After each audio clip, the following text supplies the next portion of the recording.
ये बात है साल 1914 की, जब एक 8 साल का बच्चा जापान के एक गांव में खेल रहा था। तभी उसने 4 पहियों पर चलती एक मशीन देखी। ये फोर्ड, जिसका मॉडल टी था, जिसको देखकर ये बच्चा बहुत ज्यादा हैरान हुआ। ये वो दिन था जब उस 8 साल के बच्चे को गाड़ियों और मैकेनिकल पार्ट्स से पहली बार लगाव हुआ। इसका नाम था सोचैरो होंडा, और इसको मालूम था कि आने वाले वक्त में इसका नाम हमें हर छोटी बड़ी गाड़ी पर दिखने को मिलेगा। नाजरीन, 1906 में जापान के माउंट फौजी के करीब एक छोटे गांव में होंडा की पैदाइश हुई। उनके वालिद लोहार होने के साथ साथ पार्ट टाइम में साइकिल रिपेयर का भी काम करते थे। होंडा के 5 बहन भाई पहले ही मुख्तलिफ बीमारियों की वजह से मर चुके थे, लिहाजा उसके माँ बाप को अपने इस बच्चे से काफ़ी उम्मीदें थी। लेकिन उसको पढ़ाई से कोई लगाव नहीं था। अलबत्ता अपने बाप के साथ साइकिल रिपेयर करने में होंडा को ज्यादा दिलचस्पी थी। जब वो 16 साल का हुआ तो उसने न्यूज़पेपर में जॉब का एक ऐड देखा। आर्ट शोकाई नामी टोक्यो के इस ऑटोमोबाइल सर्विस स्टेशन पर टेक्नीशियंस चाहिए थे। होंडा ने कंपनी को जॉब के लिए लेटर लिखा और वहां से इसको पॉजिटिव रिस्पॉन्स भी मिला। यही वो वक्त था जब होंडा अपना घर और स्कूल छोड़कर कमाने की आस लगाए टोक्यो रवाना हो गया। होंडा का ख्वाब तो तब टूटा जब वो टोक्यो में आर्ट शोकाई पहुंच गया था।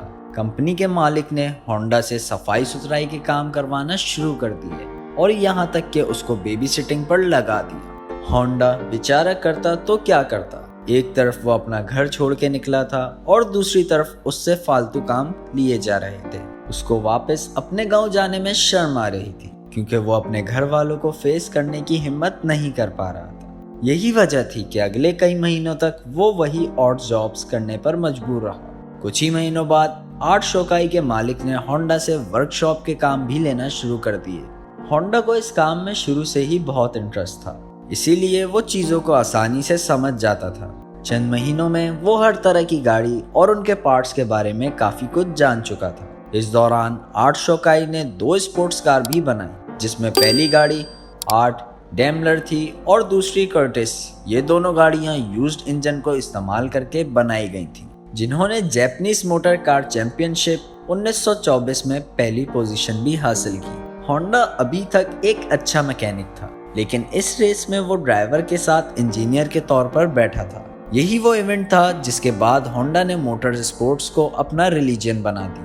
अगले कई सालों तक वो आर्ट शोकाई में ही नौकरी करता रहा और अपने एक्सपीरियंस को बढ़ाता रहा। सन 1928 में 22 साल की उम्र में उसके मालिक ने अपनी एक और ब्रांच खोलने का फैसला किया। ये ब्रांच हैमामत्सु शहर में खुलनी थी, जिसको चलाने के लिए मालिक ने होंडा को जिम्मेदारी देकर वहां भेज दिया। होंडा ने आर्ट शोकाई की इस नई ब्रांच को एक वर्कर से शुरू किया था और सिर्फ 2 ही सालों में 30 वर्कर्स तक पहुंचा दिया। वो अब एक जबरदस्त मैकेनिक और रेसिंग ड्राइवर भी बन चुका था। उसने अपनी महारत का फायदा उठाते हुए अपने मालिक के लिए एक स्पोर्ट्स कार भी डिजाइन की। ये गाड़ी 120 किलोमीटर पर आवर की स्पीड से चल सकती थी, जिसने पुराने सारे रिकॉर्ड्स तोड़ दिए और ये अगले 20 सालों तक जापान का हाईएस्ट रिकॉर्ड बना रहा। आर्ट शोकाई के मालिक के दिल में होंडा की अहमियत मजीद बढ़ चुकी थी। वो अपना खुद का वर्कशॉप खोलना चाहता था, लेकिन शायद किस्मत को ये मंजूर नहीं था। सन 1936 में रेसिंग के दौरान होंडा का एक हौलनाक हादसा हो गया। इस एक्सीडेंट में उसकी जान तो बच गई, लेकिन उसका दायां बाजू फ्रैक्चर हो गया और चेहरे पर कई जख्म आ चुके थे। उसको अपनी जिंदगी यहीं खत्म होती दिखाई दे रही थी। ना वो मैकेनिक का काम कर सकता था और ना ही रेसिंग में हिस्सा ले सकता था। कई महीनों बाद जब वो दोबारा ठीक हुआ तो उसने आर्ट शोकाई के मालिक से रिक्वेस्ट की कि वो अब ये रिपेयरिंग का काम नहीं कर सकता, बल्कि उसने एक मशवरा दिया कि क्यों ना अब वो स्पेयर पार्ट्स बनाने के लिए एक अलग कंपनी शुरू करे। आर्ट शोकाई के इस स्टेक होल्डर ने होंडा का ये आइडिया फौरन रिजेक्ट कर दिया। उनको ऑलरेडी प्रॉफिट्स मिल रहे थे और कोई भी नहीं चाह रहा था कि नया रिस्क लिया जाए। इसी पर होंडा ने डिसाइड किया कि पार्ट्स मैन्युफैक्चरिंग की कंपनी वो अकेले ही खोलेगा। सन 1936 में 30 साल की उम्र में होंडा ने अपने दोस्त के साथ मिलकर टोकाई सेकी हैवी इंडस्ट्री खोली और अपने दोस्त को उसका प्रेसिडेंट बना दिया। कंपनी तो वो खोल चुके थे, पर होंडा के पास इसको चलाने के लिए कोई इन्वेस्टमेंट नहीं थी। वो दिन भर आर्ट शोकाई के लिए काम करता, जबकि रात में अपनी नई कंपनी के लिए खुद इंजन पिस्टन बनाने की कोशिश करता। अगले कई महीनों तक वो इस रूटीन पर चलता रहा। लेकिन उसको कोई कामयाबी ना मिल सकी। उल्टा वो लगातार शिफ्टें लगा लगा कर कमज़ोर हो चुका था। एक के बाद एक नाकामी उसका रास्ता रोके बैठी थी। तभी उसने मेटलर्जी महारत हासिल करने के लिए एक यूनिवर्सिटी में एडमिशन लिया। सन 1939 में 3 सालों की लगातार मेहनत के बाद वो आखिरकार एक पिस्टन बनाने में कामयाब हो ही गया। अब उसने 8 शौकाई से जॉब छोड़ दी और फुल टाइम पिस्टन बनाने में लग गया। पर उसको ये मालूम ही नहीं था कि उसके बनाए हुए पिस्टन में अभी भी कई फॉल्ट्स मौजूद हैं। उसने टोयोटा कंपनी को अपने पिस्टन ऑफर किए तो टोयोटा ने 50 में से 47 डिजाइन रिजेक्ट कर दिए। ये खबर होंडा पर बिजली बनकर गिरी, क्योंकि उसके पास अब वापसी का कोई रास्ता नहीं था। उसने मुख्तलिफ कंपनीज की रिक्वायरमेंट्स को समझने के लिए पूरे जापान की दौड़ें लगाना शुरू कर दी। अलग अलग फैक्ट्रीज में गया, कार मैन्युफैक्चरर्स से मिला। अगले कई साल उसने मार्केट को समझने में लगा दिए और उसके बाद होंडा ने एक बार फिर से पिस्टन बनाए। इस बार ये पिस्टन सारी कंपनीज के क्वालिटी कंट्रोल पास कर चुके थे। उसको धड़ाधड़ ऑर्डर्स मिलना शुरू हो गए और एक बार फिर से होंडा को अपने ख्वाब पूरे होते दिखाई दिए। ऑर्डर्स को पूरा करने के लिए उसने 2000 वर्कर्स को भी हायर कर लिया। होंडा की ये खुशी सिर्फ चंद महीनों की मेहमान थी। ये किसको मालूम था कि सन 1941 में जापान वर्ल्ड वॉर 2 में कूद गया और मिनिस्ट्री ने कई जापानीज कंपनीज को अपने कंट्रोल में ले लिया, जिसमें एक कंपनी होंडा की भी थी।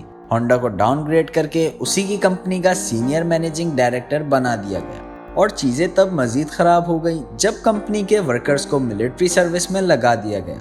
अगले 3 साल इंतहाई मुश्किल हालात में गुजरे, लेकिन सन 1944 में एक वाकया हुआ जिसने होंडा की उम्मीदों पर पूरी तरह से पानी फेर दिया। एयर रेड के दौरान एक मिसाइल सीधा होंडा की फैक्ट्री पर आ लगा। पूरे मुल्क के हालात बद से बदतर होते जा रहे थे। जापान जंग हारता हुआ दिखाई दे रहा। फिर 1945 में 2 न्यूक्लियर अटैक्स हुए जिसने जापान की सिरे से कमर ही तोड़ डाली। इस वाकये के बाद जापान ने अमेरिकन के सामने सरेंडर कर लिया। जंग तो अब खत्म हो चुकी थी, लेकिन होंडा अपना सब कुछ खो चुका था।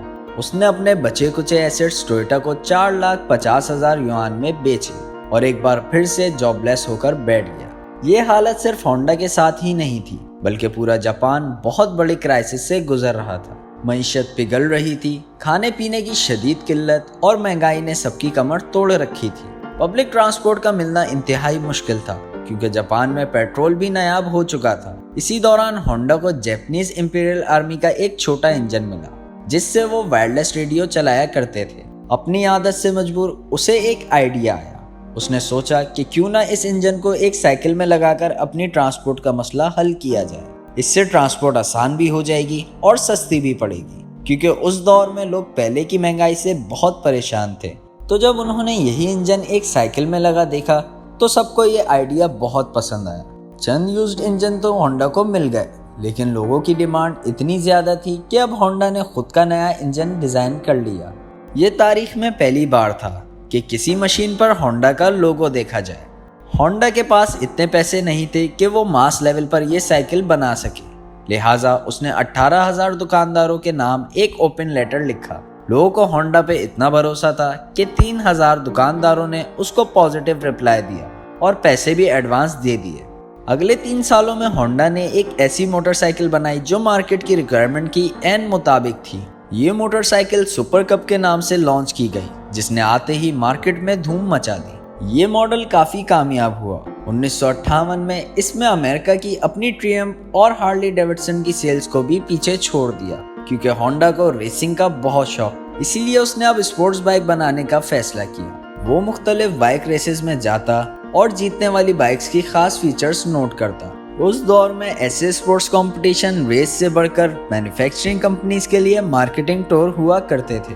चंद सालों में होंडा की पहली स्पोर्ट्स बाइक लॉन्च की गई, जिसने 1962 इंटरनेशनल रेसिंग कंपटीशन में पहली पोजीशन हासिल की। इस रेस ने होंडा का नाम पूरी दुनिया में फेमस कर दिया। 1960 के लगभग में होंडा दुनिया की सबसे बड़ी मोटरसाइकिल मैन्युफैक्चरिंग कंपनी बन चुकी थी और 1968 तक ये 1 करोड़ यूनिट सेल कर चुके थे।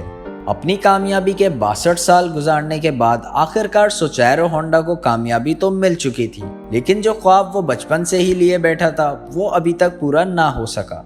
होंडा अब कार मैन्युफैक्चरिंग की तरफ भी जाना चाहता था।